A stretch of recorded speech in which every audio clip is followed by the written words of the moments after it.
मशहूर दरगाह हज़रत लाल शहबाज कलंदर जे नज़राने जी पैतनि मां निकितल 1,23,863 रुपयनि जो सोन चोरी थियण जो इंकशाफ थियो आहे।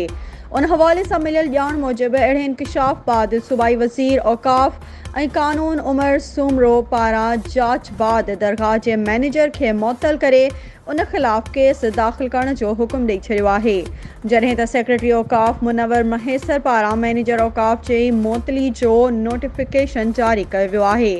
ॿुधायो वञे थो त सिंध जे मसरूफ़ दरगाह हज़रत कलंदर लाल शहबाज जी दरगाह ते अक़ीदतमंदनि पारां नज़राने तौरु ॾिनल सोन ऐं चांदी दरगाह मां 1 महीने में चोरी थी वियो आहे।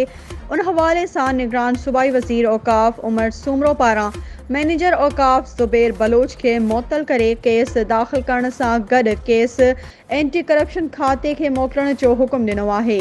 निगरान वज़ीर जो चवणु आहे त मूं मैनेजर जी पघार ऐं पेंशन बि रोकण जो हुकुम ॾेई छॾियो आहे, जॾहिं त एंटी करप्शन खे लिखियो आहे त ज़ुबैर बलोच खां चोरी कयल सोन जल्द रिकवर कयो वञे।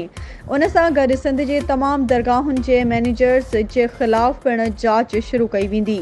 ॿिए तरफ़ सूबाई वज़ीर जे तर्जुमान मूजिबि दरगाह जे manager Zubair Baloch inquiry committee जे साम्हूं पंहिंजी चोरी जो ॾोह क़बूल कयो आहे। होॾां ॼाणो ज़रियनि मूजिबि इल्ज़ाम हेठि आयल मैनेजर औक़ाफ़ सेवण ज़ुबैर बलोच ऐं ख़ानगी औक़ाफ़ मुलाज़िम अली रज़ा गोपांग वटि केतिरनि सालनि खां नज़राने बॉक्स जूं चाबियूं पयल हूंदियूं आहिनि, जंहिं मां कचो मुलाज़िम अली रज़ा गोपांग गुज़िरियल 1 महीने खां पुरस्रार नमूने लापता बणियल आहे।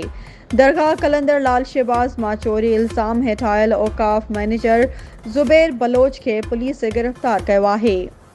वधीक ख़बरुनि ऐं अपडेट्स जे लाइ असांजे चैनल खे सब्सक्राइब कयो ऐं हा बेल आइकन खे प्रेस करणु न विसारिजो त जीअं असांजी हर नई अचण वारी वीडियो तव्हां ताईं पहुची सघे।